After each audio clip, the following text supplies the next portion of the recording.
108.9 The Hawk. The interview. And now we're in the interview. Ladies and gentlemen, we have to say it's the interview because this is the John Gabris Memorial interview section. Yes.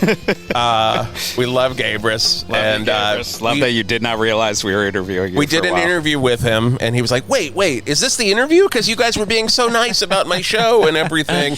And we're like, yeah, this is the interview. But we still would have been nice. It also would have been nice. It's great to have you. Ladies and gentlemen, Hunter Nelson. Hi, thanks. That was great to see you and great to live in the Hawk world. You're in the Hawk world now. You are. Look at the birds. They're just upset. Yeah. Birds are upset about that. I mean, because, of course, we are doing this one outside. Yes. Yeah, I got to make the outdoors one. It's fantastic. But, yeah, I mean, we have said this before. One of the fun parts about the Hawk is we often get to see old friends who we have not seen at this point sometimes for years. And often we'll do it where it's like, let's catch up a little and then mostly yell about the dumbest idiocy that has ever existed. That's a way to connect. There was a lot more yelling in this episode than the last one we did out here with Griffin, but I loved it. Yes. I loved it. My neighbors are like, I have the windows open usually when I do the Hawk from my office, and we did a particularly screaming one, and I think they had people working over there, and I could hear some of the workers just be like, what the fuck is that? What is that? Well, you've given me what I would consider a performance mic. Yes. So I gave you the performance mic. I feel compelled to yell. To scream. No, also, and it was beautiful. I find screaming physically gratifying. Yes, like a primal scream, like in the way a run would be, like a good jog. 100%. It burns the same amount of calories. Yep. Look, good primal scream. It 100% does. Look, when the band. Yes. When I'm teaching comedy, I mostly talk about yelling in comedy and how great it is, and how it's still one of the funniest things in the world. Yeah, one of the main places you can yell. Yeah, truly.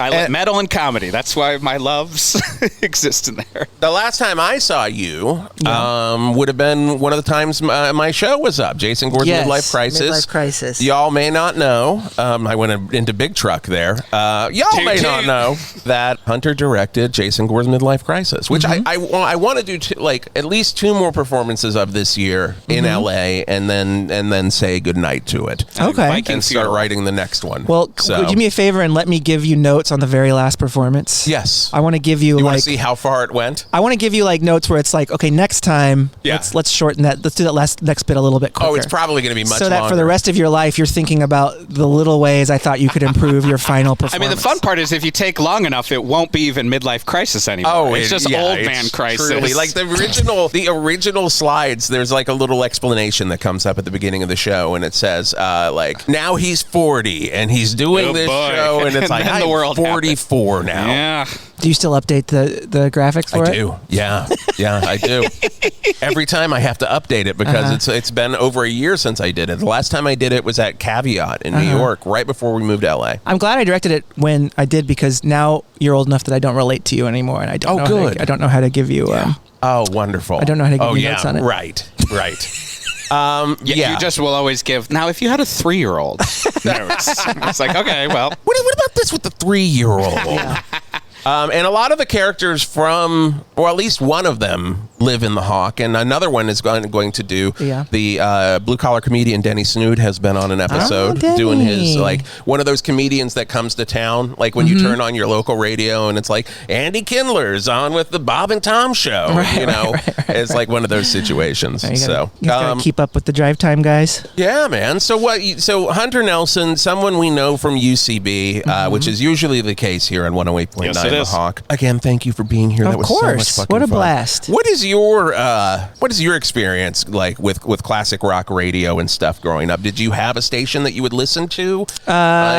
Yeah, in Houston, Texas is where I grew up, which is a big classic rock town. And one of the main things I've noticed is that, for some reason, Bruce Springsteen did not make it down there, really. Really? We heard very little Bruce. We heard mostly, I feel like I heard mostly Tunnel of Love, Bruce Springsteen, when I was little. And I hold you in my arms. I'm noticing now, what Houston, kept out. And that was one of the big ones. Houston keeps out Bruce Springsteen. Keeping out Bruce again. Another year, keeping out Bruce. Yeah. But I think that was called like the Arrow or something like that. Maybe not. That has to be. That is a very standard, so many stations across the nation use an Arrow. We had that one was our classic rock, and then we had another one that was just called Rock, which was mostly classic rock, but they would play a few of like the harder alternative songs. Life into pieces. Yeah, exactly. Yeah. And I was really big into it. I mean, I come from a very big Creedence and Neil Young family. Oh, hell yeah. Got a chugel. I'm shocked we didn't get, I'm really shocked. Well, I guess not in a prog setting. You can't really have Neil Really far from that. Wow. He has the song, the Loner is almost a prog song. Yeah, I could say that. Like the recorded version from the debut self-titled album. Did just make me realize we did an entire thing somehow for the first time not mentioning Genesis. Oh. In Holy a Prog shit. episode, and we take our chance to mention them almost every other episode. I saw them last year. It was really fun. God, I can't, Wait, what? where? Did you go to one of the I went European to shows? Madison 'cause you Square were- Garden. Yes, I almost flew back. I was like, this will be my first pandemic flight. was a fun yeah, to go that's see right. it. We should have done. I don't know why we didn't fucking do that because We're both it's scared done. people. And, We were scared people because of the pandemic. Yeah, and that's changed too. But I'm not gonna. Yeah, it hasn't really changed. It has for you, but it hasn't a for little me. bit. Well, you're a little more free with it than I am. Sure. I think. Yeah. But I'm getting there. How was Genesis? It was great. It was a wonderful the show. sit-down tour. It was the sit-down tour. Sit-down tour, but every single time I'd watch a video, I'd still be like, It oh, was they're my good. favorite band. And they were playing lots of stuff from lots of different eras. Yeah. And it was cool. They played the song. Is the song called Twilight? You'll have to cut this, I guess. Me trying to think of the we're name keeping of this the in. song. Yeah. It's like one of the early Phil songs that's like at the end of maybe Wind and Wuthering or something like that. Yeah, I'm trying to remember what that No. Well, maybe if now I've Greg lost comes back with me. everything. Yeah. Ripples? Maybe. Might No. have been. But also they played like Carpet Crawlers. Yeah.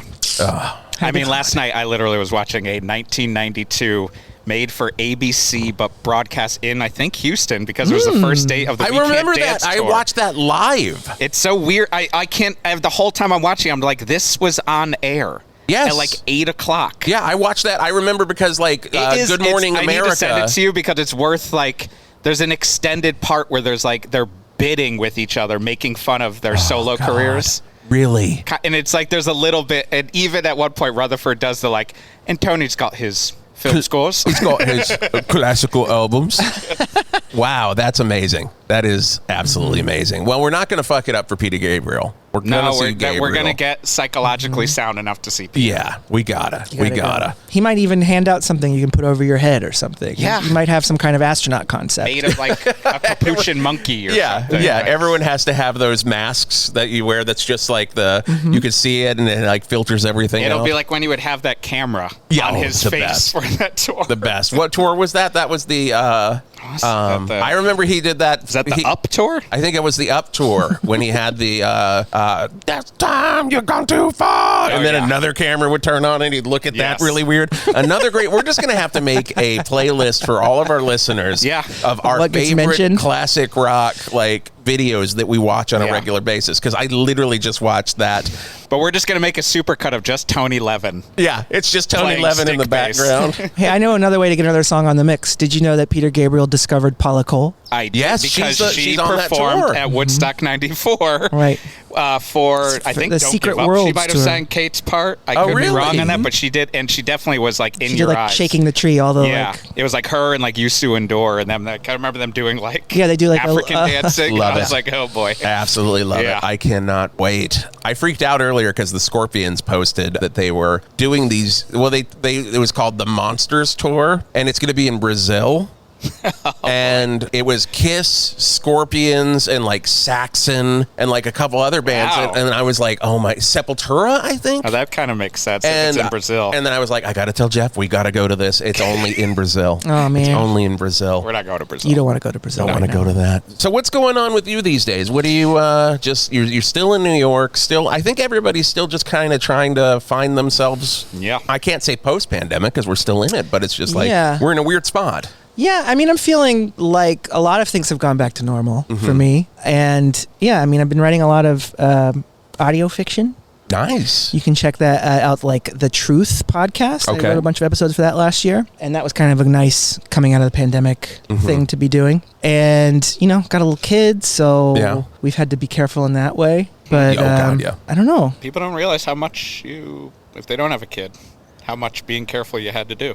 Right, exactly. That's one of the main things I took away from the pandemic. I acted as if I had a kid. Yeah, you did. Well, I have a You might have 17-year-old acted like mini you had a dachshund. kid more than I did who had a Yeah. kid. Yeah. Yeah.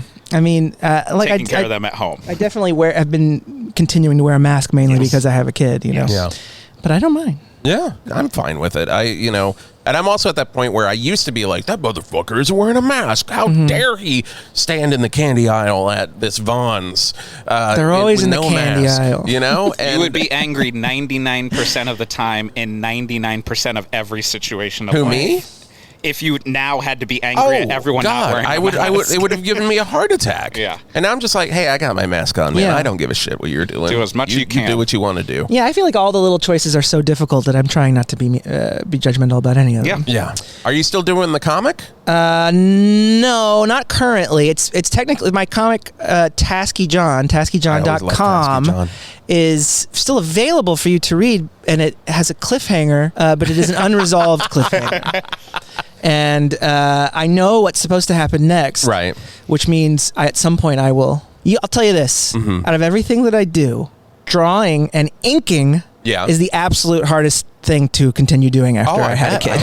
Because that was something that I would just sit there and do all day long. And then that just that time got exactly replaced by raising a human being. So that you named Tasky John. That I named Tasky John the human. And I feel like I think that that's a good summary of also having a kid. Like the thing that I could spend 8 to 10 hours thinking around with. 108.9 The Hawk. Yes, goes out the window and you replace it with anything else. Yeah. Right. Enjoy all your sound equipment and microphones, Jason, because one of these days. Oh, no. There's no one of these days. No, we're not having kids. We have a 17-year-old mini dachshund. And that's it for me. One day that comic will come back. I do love doing it. I loved it. And I'll do shorter things too. But I loved it. And you sent me a pilot once that was a radio-based thing that I absolutely loved. And that's why I've always thought of that while we were doing this, just like, oh God, we gotta get Hunter on. Well, I used to do Sports Road too, which I think fans of this podcast should go find the 8 episodes we made. Sports Road. Okay. It was a sports talk radio parody Oh my God. that I did with Ryan Haney, who you should. I love Ryan. You should come. Be some sort of person on your show. Totally. I love Ryan. He's hilarious. That reminds me of it was a similar world kind of building thing. So. Yeah. We've touched upon, but we need to get into. I think the problem is I worry I don't know enough about sports to pull off a Mike and the Mad Dog style parody, but I want to do Mike and the Mad Dog. The only time we've even touched sports, we had Coker and Stratton on. Yes. To talk about the upcoming. So Val Verde I just knew University. when to shut up. Do what? I just knew when to shut up me during too. that episode. Yeah. And I know a lot about college football, but I'm just like, not more than these dudes. Zero. So Val Verde University, where Emerson L. Palmer is a professor. Right. Their mascot is the asshole. Oh. So the Val Verde assholes, they were starting their college football season against the Tyler University Scarves. Yep. Stephen Tyler's University. Yep. And they gave us the breakdown of what they thought was going to happen that season. Awesome. And that's as close as we've gotten to touching sports radio. Well, I didn't really know anything about sports when I made that show. helps. Okay. So you should go. I mean, I do have years of that's what my dad would listen to is Just sports radio. All I knew was the sound What, of Mike and sports the Mad radio. Dog. Yeah. Mike and the Mad Dog over here. Awards for it. It's a nightmare. Yeah, or what's that? Jim Rome.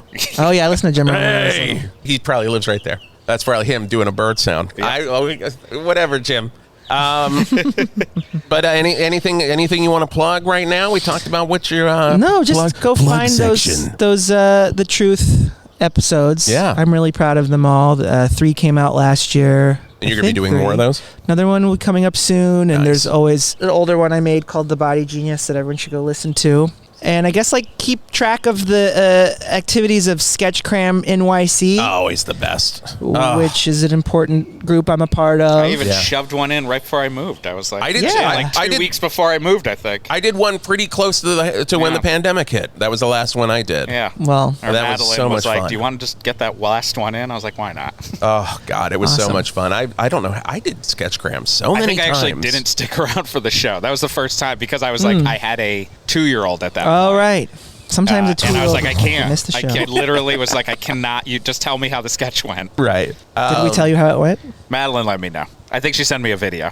We got to get Jeff, Madeline on it was the a show. hit. It was a big hit, Jeff. Big hit. Sketchgram was always such a fun thing to do. The movie and all of that stuff. Always so much fun. I'm glad to hear that's still going on in New York City. Yeah, in some way or another it is. Yeah, and sometimes you teach sketch. So if you want to learn sketch from the best, and I say that truly, truly the best. I'm sitting here right in front here. of. No, I was opening my mouth to say I am literally sitting here I did in front of Jason two. Interruption. I'm you sorry. You really gored me. But No, I'm sitting here in front of two of the best sketch teachers I knew going through the system. So Yeah. I'll take it. Thank you. Take my classes. Take classes. Take them classes. Thank you again for being That here. was so fun. Thank you for having and me. we got to have Professor Palmer back Great. for the next yeah, festival. he didn't die. No. That's what I'll Sometimes it happens, say. but a lot of people Epilogue. die. A lot of people Epilogue. do die. He didn't Yeah. die. The only Epilogue. shooting in this episode was from Ian Anderson's shooting. Yes. Which now doesn't really make sense to me because he was in the frog blower. He got out. He got out, and then he got back in clear. at the end? Yeah, because he laid lows. Okay. Jeff was saying. There Jeff we was go. yelling it all. Yeah. Everything that happened, Jeff yelled it. It was Yeah, yeah. 100% real. That's a good summary of my life. Everything that happened, actually- Jeff yelled it. Yeah, that's a T-shirt now. That Everything is. that happened, Jeff yelled it. I do want to say something here. A couple things for all you Hawk fans. You can go to 1089thehawk.com and check out all of our episodes. If you're just listening to this for the first time, thank you. Welcome. If you like what you hear, go ahead and do that deep dive into all of our episodes. Are available online and on our website, Apple, Stitcher, all of the podcast sites. You can get all of that. We've also been putting up some What Is videos is a new thing that we're doing. So if you're new to the Hawk, or if you've been listening with the Hawk for the whole damn time with us, we're putting up these things that are like, hey, this is what this is in this world, just so you don't, you can feel like you're part of it and understand what the fuck Sharnies is, which is our... So we can remind ourselves of what these Honestly, it helps us remind ourselves and helps us rewrite our Bible for the whole thing, because it's a pretty big world. So a lot of online stuff like that happening. You can follow us 1089 The Hawk on Twitter, on Instagram, and TikTok. I also want to say this too. Eyelids. They are coming to Gold Diggers Sunday, April 23rd. Great band. Oh, they're so good, man. They're so good. And Jeff and I are going to be emceeing that show. Get ready, people. Get ready. This is the first 108.9 The Hawk live appearance. And there's going to be more of those. Will we have 108.9 The Hawk embroidered golf shirts by then? Quite possibly. Probably. Yeah, we probably will. And so that's happening. If TeePublic makes them, we'll just wait for a sale every other day. If they make the embroidered shirt, we pay $75 and then Yeah. we get 50 cents back. It's awesome. It's an awesome deal, It's a great people. situation. Thank you. TeePublic. TeePublic? Is that T-Puppy? T-Puppies? T-Puppies. Which site have we been using? Eyelids, Gold at Diggers, Sunday, April 23rd with the band Elf Freedom. My buddy Chalky, the Funk Wizard, is going to be DJing, and I believe he's playing bass with Elf Freedom, too, so Elf Freedom. And, we're going to be there. It's going to be interesting. Yep. I'm probably going to be Wisp for that show, which is going to make it even more interesting. I was waiting for you to say, probably going to be drunk. I was like, probably going to be drunk. No, it's going to be a good time. It is our first live appearance together, so come out. Again, Sunday, April 23rd, Eyelids, Gold Diggers, Los Angeles, California. And I can also say the 6th Eyelid is going to be present. Peter Buck is going to be playing guitar at this show as well. So you're not going to see a show like this anytime. If you miss this, you're never going to see anything like this again. So come out. Jeff, what do you want to say to the Hawk listeners? People, you got to give us them 5-star reviews, baby. Give us that. If you're going lower than 5, again, reevaluate your entire life. Yeah. What are you doing with your time? But if you give us a 5-star review and you let us know what classic rock song was ruined by classic rock, and you say, I really like this, Geoff, then I know that you are doing everything you can with your life. You are living life to the fullest. Let's add one more thing in case they've already, if they don't want to do those. Let's say, what is your most unsung classic rock album? Do it. Do it. Add that in the review, too. And that sort of thing, I know you hear it on every podcast from us. You hear it on every podcast you listen to. We're like subscribe, and subscribe. Tell your friends. It really helps. It does really help. So if you could do that, we would love you very much. And yeah, thanks for listening to 108.9 The Hawk. Here's what's happening on the next 108.9 The Hawk. Oh, I guess we fire it. Do we want to do the news? I guess we do. I'm gonna say again. I wish it was Coffee O'Clock because I feel like our brains are broken. My brain. You get Gervais in the studio, and that's it's gonna just suck. It's just gonna mind. suck. I was gonna say suck something, but it's just gonna suck. Some people might agree. It's just gonna suck, and that affects your brain if you get Gervais in the studio. Oh, speaking of affecting your brain, it's news time. All the news you can use, or the news you could lose. It's news time on 108.9 The Hawk. Scotty, can we have some sort of we want some pep in our step. Can we step our pep up? Can we step the pep up and maybe have like a little bed here? For maybe a little chai pep that? to step our pep up. Okay, so here we go. Oh, you're not. That was good. Okay, I guess this is. It's the chai pep song where they slap and pop. And we never stop. Here we go. Anthony That's an actual song from the new Triple album that just came out. Triple album. They do Stadium, Arcadium, No Brainium, I'm Insanium in California. It is. That is the not longest overkill. Title. And all of that title. is part of the title, by the way. It is not overkill is in parentheses at the end. Oh, God. We got to get to the news here. Let's get to the news. We teased it. Let's go ahead and do this first. The Illuminati's last night on Channel 8. Did you watch, Geoff? Did you watch? I try to watch. My rabbit ears were not working too well. Oh, those rabbit ears in your RV that used to belong to Disney songwriter Tim Rice. That's right, and the only thing I was picking up is the channel that only shows Dr. Quinn Medicine Woman. So I watched a fair amount of it. Which one? It was the one where someone got polio. It's a funny one. That's the comedy episode. It's a very funny. Oh, they got a WGA award for that. And they have also a very long love scene in that one. Oh, they do. Her and that wild man from the woods. Wild man from the woods just comes out and she's like, nothing problematic about that episode. Nothing and I said that while I drank from my nipple tin glass. Very good, very good. But the Illuminatis were last night on Channel 8 and so many awards to movies and television shows from members of the Illuminati. Of course, friend of the show, Tom Cruise for Top Gun Maverick. Congratulations. Better than the original. Better than the original. You know what I liked about this one? What did you like about this one, Wes? No Goose. The world's greatest comedy podcast about classic rock radio. 108.9 The Hawk.